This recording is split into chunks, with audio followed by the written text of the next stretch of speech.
여러분 안녕하십니까. 믿고 보는 밀리터리 지식 채널 슈퍼소닉 TV에 오신 여러분 환영합니다. 오늘도 화제의 밀리터리 이슈를 가지고 여러분과 함께 하도록 하겠습니다. 요즘에 이 이스라엘 이란전 때문에 특히나 GBU-57 벙커버스트가 크게 화제가 되고 있습니다. 그래서요, 오늘의 주제는 GBU-57 같은 경우에는 미국만이 보유하고 있는 벙커버스터란 말입니다.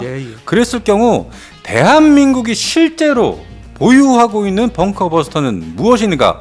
뭐 현무5 이거 말고요. 그러니까 실전 배치에서 당장 사용할 수 있는 무기체계의 기준입니다. 네. 현무5는 다들 아시겠지만 작년 10월달에 갑작스럽게 공개가 됐고, 네네. 항상 이 무기체계는 실전 배치와 함께 운영을 하고 있느냐, 대량 생산했느냐, 네. 사실 이런 또 다른 면을 이제 따져봐야 됩니다. 자, 여러분, 백진삼 회사에서 새로 출시한 커피계 에르메스 삼벅스 커피를 소개합니다. 이게 바로 그 요즘에 유행한다는 그 삼벅스 커피 맞습니까? 건강 커피, 오죽 건강한 커피면은 임산부 전문 커피라고 알려져 있어요. 이게 맞군요. 맞습니다. 네. 알고 보면 요즘 대부분 사람들이 커피 중독 아닙니까? 거의 뭐 하루에 3-4잔씩 마시고 그러니까. 근데 뭐 커피 후유증도 들어보셨죠? 커피 후유증 있죠. 마시면은 뭐 속이 쓰린다든지, 그리고 심장 두근거린다든지, 잠이 안 온다든지. 잠도 안 오고, 어떤 분들은 두통까지 있어요. 그건 심한 거죠. 그거. 자, 그런데 이 백진삼 삼벅스 커피는 그런 커피 후유증이 전혀 없습니다. 그러면 이걸 마시면 그게 없다는 거잖아요. 없어요. 두통도 없고 잠도 잘 오는 커피입니다. 그럼 바로 교체해서 이걸 드셔야 되겠네. 그러니까요. 저희가 일단 먹어봐야 될 것 같아요. 맛을 보시죠. 먼저 예. 어떻게 이게 뜨거운 물입니까? 찬 물입니까? 저는 아이스 커피. 아이스 삼벅스 커피. 그냥 이렇게 물에 타 먹으면 되는 겁니다. 액체니까. 예. 예. 그리고 저도 주시죠. 전 대표님은 따뜻한 거, 따뜻한. 따끈따끈한. 예. 자, 슬슬슬슬 따라 보시죠. 자, 이제 녹습니다. 자, 근데 사람들이 이게 백진삼에서 나왔다고 이게 산삼 냄새 뭐 그런 냄새 나는 거 아니냐 그러는데, 지금 바로 냄새 맡아봤잖아요. 그런 냄새 안 나는데? 이게 커피 냄새인데? 어우, 진한 커피 향이 아주 은은하게 퍼집니다. 커피 냄새입니다. 부드러워요. 목 넘김이 좋고. 산삼 배양근이 들어있고 원두만 해도 최고급을 씁니다. 고정 댓글에 링크가 있으니까 딱 클릭하셔서. 네, 건강을 생각하신다면 구매를 부탁드리겠습니다. 맞습니다. 강력 추천드립니다. 자, 그럼 대한민국이 실제로 운영할 수 있는 벙커버스터 어떤 게 있습니까? 이 관통 뭐 능력 차이는 이제 뭐 상당히 모자라는데, 네. 2003년 이래로 대한민국 공군이 이제 KF-16 주력하고 이제 F-15K 들어오면서 네. 대량의 유도폭탄을 이제 도입을 하는데, 이제 그때부터 이제 본격화된 게 GBU-24. GBU-24. 두 번째가 이제 길게 긴 GBU-28. 예. 28. 네, 그다음에 요즘 뭐 상당히 많이 얘기되는 이제 타우러스. 아. 네, 세 가지가 이제 대표 선수입니다. 아, 그렇군요. 그럼 이들을 본격적으로 알아보기 전에 지금 한간에 계속 떠들고 있는 네. 이 GBU-57을 저희가 한번 정리를 한번 해봐야 될 것 같습니다. 저희도 뭐 정리를 한번 해야 되겠죠. 예. GBU-57 무엇보다도 이 관통 능력이 가장 여러분들이 궁금해하실 텐데, 예. 뭐 언론상에서 항상 이렇게 살펴보시면 여러분들도 다 지하 60m 이렇게 알고 계실 거예요. 근데 이제 거기에 부합되는 이제 조건, 투하 조건을 이제 얘기를 나열을 안 했죠. 네, 그러니까요. 그것도 이제 간단히나마 이렇게 얘기를 해줘야 되는데, 네. 그냥 투하하면 아무 때나 투하하면 다 뚫고 들어가요. 무조건 60m다. 근데 뭐 저희가 이제 살펴본 결과는 고고도 높은 그 고도에서 투하했을 경우는 강화 콘크리트, 강화 콘크리트 같은 경우에는 18 최소 18이나 최대 25m. 그러니까 이게 높이가 중요한 거죠. 비행 고도에서 또 떨어지는. 그래요. 이제 뭐 PSI라는 압력 뭐 그런 것도 중요하고. 예. 그다음에 이제 중고도 일반적인 비행 고도에 투하하면 이제 안반 같은 거는 네. 뭐 12m.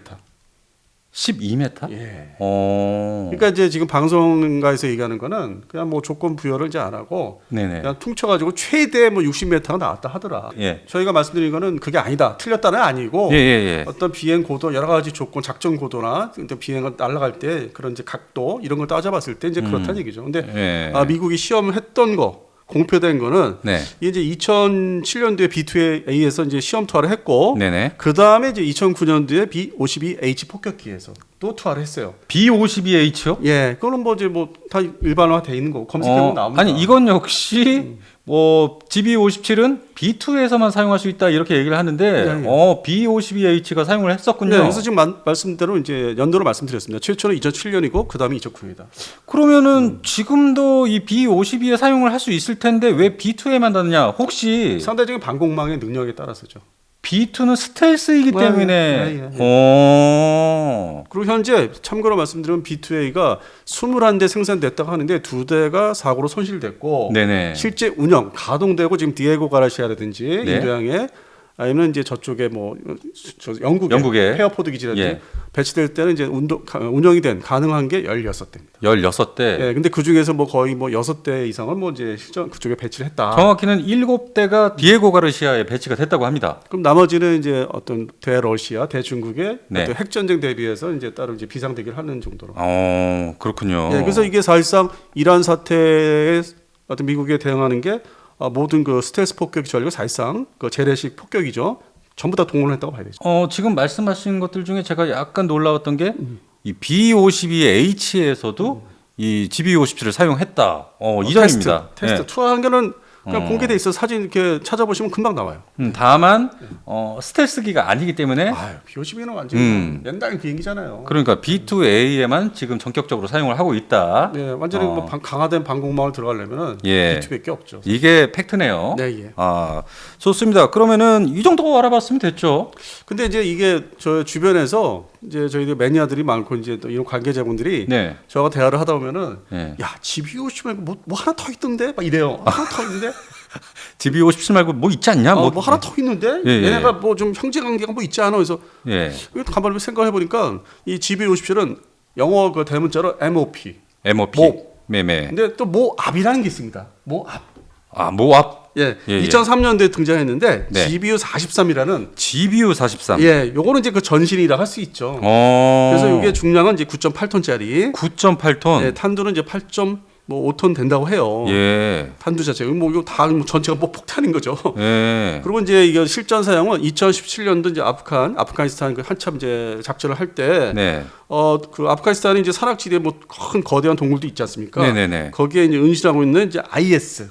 어. IS의 사령부를 타결하는 데서 한번 썼다고 합니다. 아, 그래요. 근데 이제 이게 동굴이니까 예. 이게 좀 이렇게 거의 이렇게 뭐 떨궈서 이렇게 뭐 들어간다든지 뭐 이렇게 좀 각도가 다르겠죠. 네네네. 그래서 이거 여기에서는 이제 뭐 관통 뭐 탄이 뭐 들어갔다 이제 이렇게까지 얘기는 좀 그렇고. 네.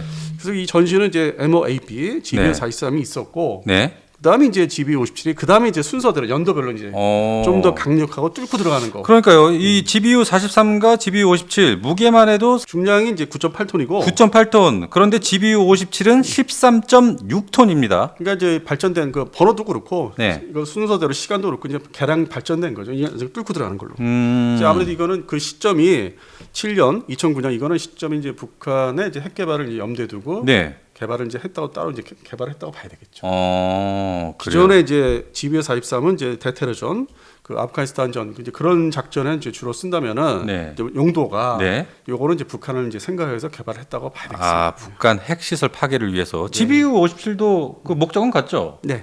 예. 자, 그럼 대한민국 공군이 보유하고 있는 실제 운용 가능한 벙커버스터 세 가지 종류가 있다고 했습니다. 네. 바로 타우러스와 GBU-24 그리고 GBU-28인데요. 네, 여기서 이제 GBU-24는 주로 이제 KF-16에서 사용하려고 이제 많이 대량 도입을 했고, 네네. 두 번째 GBU-28은 이제 F-15K에서 운용하려고 도입을 했고, 그리고 이제 동시에 공대지 장거리 공대지 미사일로서 500km 날아가는 타우러스. 네네. 근데 이제 이게 또 아주 특장점으로서는 이제 지하 관통 능력이 좋다. 그러니까요. 네, 그래서 북한은 이제 대상으로 이제 유사시에 쏠 것이다. 이제 그걸 많이 내세웠죠. 그러다가 예. 이제 이 이스라엘, 이란 이제 사태를 이제 우리가 보면서 네. GBU-57을 이제 많이 얘기를 하고 있는데 네. 관통력은 좀 비교가 되는 것 같습니다. 그러니까 관통 능력을 살펴봤습니다. 타우러스가 이 강철 철판 같은 경우에는 최대 6m 이상, 그리고 강화 콘크리트 기준으로는 이 3m에서 5m 이상 관통이 가능하다고 합니다. 네, 역시 비교가 됩니다. 야, GBU-57은 60m 뭐 이렇게 얘기를 하고 있는데.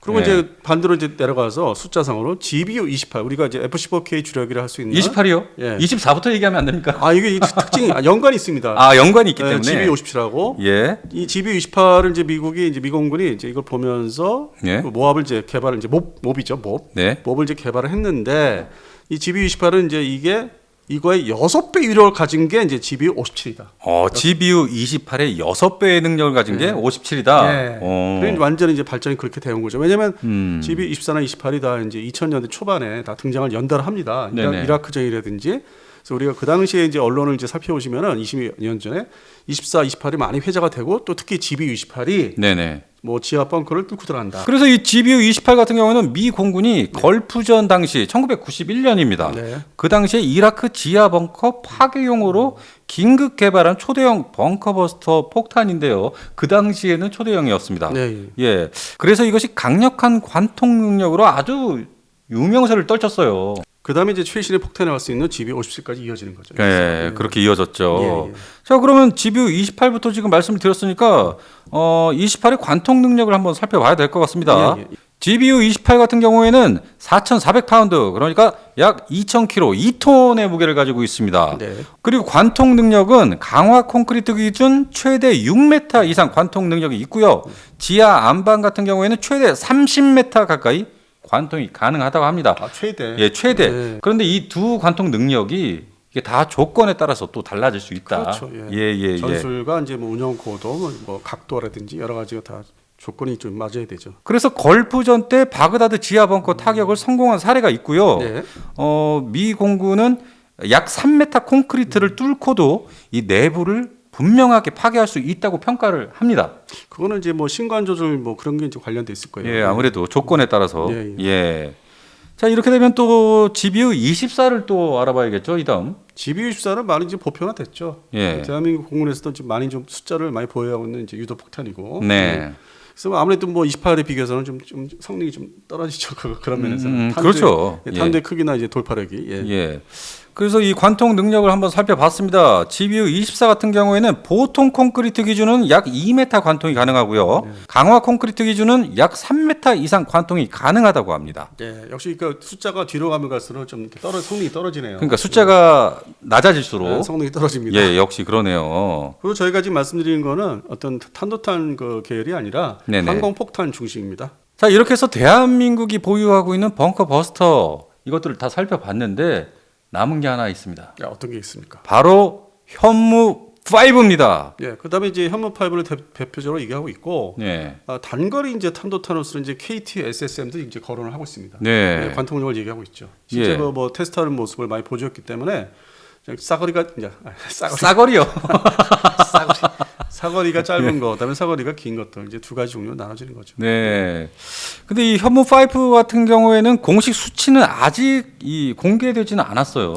이제 엄밀히 얘기해서 예. 우리가 이제 유튜브 선상에서는 이제 많이 회자가 되고 얘기가 되는데 네. 좀 국뽕도 섞어가지고 뭐 그렇게 언론들 나온 것들 살펴보면은 뭐 GBU-57이 60m 이상이다 이렇게 하는데 뭐 현무 5는 완전 고고도에서 수직 낙하로 이렇게 떨어지기 때문에 100m 이상 파괴 능력을 가지고 있다. 뭐 이렇게들 얘기를 하고 있어요. 그리고 이제 그 언론사 이제 온라인 중심인데 예. 대표적인 언론사의 이제 특정 기자가 이제 자기는 이제 독특하게 보이게 해서 네. 며칠 전에 이제 그 현무5를 자세히 쓴 거는 있어요. 그래요. 근데 중요한 거는 우리가 작년 10월달에 국군에 날 때 네. 공식적으로 딱 그 큰 그 트럭에 실려서 네. 텔이라고 하죠. 예. 그거를 이제 본 게 다예요. 그러니까 무슨 얘기냐면은 테스트가 진짜 100%다 끝났느냐. 그래서 그 부대 편성에 들어가서 어디에 배치하고 양산을 어떻게 할 거고 네. 실전 배치는 몇 기를 생산을 해서 운영을 할 건지 이게 다 도달이 된 거냐. 이제 그게 이제 아직 확인이 안 되고 있거든요. 그러니까 이게 실제로 비밀리에 실전 배치가 된 건지. 그러니까 비닉 무기에 들어가는 건 분명한데 네. 구체적으로 취재를 할 것 같으면 이제 그 부분까지 얘기를 해서 이 업체에서 어떻게 생산을 언제부터 되게 사업 기간이 있으니까 네. 저는 이제 그런 부분에서 좀 중요하다. 그냥 외형상으로 그 국군에 날 때 공개한 거 이제 네. 이것만 가지고 얘기하면은 이게 바로 전쟁이 났을 경우 지금 현재 네. 오늘 현재 전쟁이 났을 경우 그게 동원되는 무기인가 이제 그런 생각을 이제 엄밀히 따져보고 있는 거죠. 그래서 항공폭탄을 우리가 이제 소개한 거는 그 중에서 타우로스가 우리 또 주력일 수밖에 없고, 네. 그다음에 GBU-28은 뭐 역사가 좀 되긴 했는데 28을 또 뭐 보유하고 있는 나라들이 그렇게 많은 것도 아니고 보편적으로 GBU-24를 많이 보유하고 있죠. 네, 그렇죠. 미국의 동맹국 중에서 이제 일반적인 항공력, 공군 전투력을 이제 갖고 있는 나라들이 네. 되게 이제 24가 이제 많이 갖고 있고, 근데 또 이게 더 넓게 뭐 대테러전이라든지 어떤 뭐 지상의 어떤 전차 이 부대라든지 이걸 이제 타격할 때 흔히 쓰는 거, 아주 손쉽게 쓰는 건 GBU-10입니다. 아, 가벼운 거. 가벼운 거. 어떤 전투기든지 운용을 이제 쉽게 할 수 있는 거 서방식 전투기에. 예. 그래서 이제 이 유도 폭탄들을 다 따져봐야 되고 그다음에 이제 소규모 전투에서의 어떤 좀 관통력을 좀 필요로 한다면 뭐 스몰 디아 봄이라는 SDB 종류. 네네. 뭐 원이 있고 투가 있는데. 네. 그래서 어떤 작전 용도에 따라서 지역에 따라서 이제 선별적으로 이제 선택하는데 대한민국 공군은 뭐 국내 이런 유도 무장을 개발을 이제 한 걸 도입을 한다기보다는 뭐 몇 개 안 되죠 사실 뭐 한두 개라고 할 수 있는데 현재로서는 그래서 미국제를 많이 도입을 했어요. 아주 막 창고에 쌓여 있다고 합니다. 지금도 또 도입을 한다고 합니다. 아 그래요. 예, 그러니까 이제 북한 대비 그런 유도 폭탄 뭐 이제 물론 그 GB-50에 비해서는 이제 한참 모자르지만은 네네. 나름대로 이제 확보를 많이 하려고 노력을 하고 있죠. 그래서 대한민국 공군의 주력 전투기 KF-16 계열하고 F-15K 그다음에 F-35가 또 있죠. 물론 이제 스텔스 전투기고. 예. 그래서 이러한 면에서 따져보면은 대한민국 공군의 어떤 전투기 전력 구조가 이스라엘 공군하고는 거의 비슷하다. 근데 이제 작전 능력과 결심 능력 네네. 때문에 정보를 이제 받아야 되는데 미국 쪽에서 어느 정도 정보를 줘서 이거 한미 연합 전력으로 해서 가동이 될 수 있는지 이런 부분은 이제 훈련을 끊임없이 많이 합니다. 현재 최근에 3-4년 내에 아주 하루가 멀다고 훈련을 합니다. 예. 공격 훈련을. 그래서 북한을 견제하는데 이제 많은 그 모습을 보여주는데 이스라엘 공군의 어떤 그 혼자 단독으로 들어가는 모습을 봤을 때 대한민국은 어느 정도 그러니까 실행 능력 네. 이런 부분은 좀 아직은 뭐 정확히 알 수는 없는 거죠. 그러니까 규모는 거의 비슷하게 보이려 하고 있습니다. 전력 자체가. 네네. 그래서 흔하게 제가 이제 얘기할 때는 뭐 이스라엘 공군 구조나 우리나라 공군 구조나 뭐 크게 다를 게 없다. 거의 똑같죠. 물론 이제 우리가 F-50이 이제 또 있지만 하나 더 추가가 돼 있죠. 그다음에 더 나아가서는 KF-11의 공동 전투 능력 중심의 블록 1이 조만간 나올 것이고. 네네. 그래서 그런 부분은 좀 다르긴 한데 일반적으로 얘기할 때는 이제 전투기 전력은 이렇게 비슷하다. 보유 탄수도 비슷하다. 네네. 근데 이스라엘 공군이 상당히 이제 그동안에 작전을 한 거 보면은 계속 미국한테 공급을 받으면서 이제 투발을 하는 거예요. 네네. 투발사를. 예. 우리는 아예 그냥 처음부터 막 쟁여놓고 하는 거고. 물론 또 들어올 수 있지만은 외상으로. 예. 그래서 이제 면밀히 따지면은 이제 이런 부분은 이제 우리가 좀 믿을만하다. 전력을 이제 기본적으로 확보를 하고 있는데 오퍼레이션 실행 능력이 과연 이제 어느 범위까지 이제 하고 결심이 과연 할 수 있을까 그런 위기 상황에 왔을 때. 네네. 그래서 현무 파이브들 얘기 많이 하시는데 그건 이제 별도의 어떤 그 한도탄 계열로 이제 딱 분리해서 얘기를 하시면 되고. 그렇죠. KTSSM도 그러고 KTSSM 1, 2 뭐 해가지고 3 뭐 얘기하는데. 네. 미래 개발할 거, 앞으로 나올 것들, 그건 이제 뭐 천천히 얘기들 하시고 실전 배치된 게 아니니까 네. 현존 보유하고 있는 이런 지상공격 능력을 좀 따져봐야 돼. 그래서 이제 오늘 이제 말씀을 드린 거죠. 맞습니다. 네, 이렇게 오늘은 대한민국이 실제로 운용 가능한 벙커 버스터에 대해서 알아봤습니다. 저희는 그럼 또 다음 시간에 찾아뵙겠습니다. 여러분 감사합니다.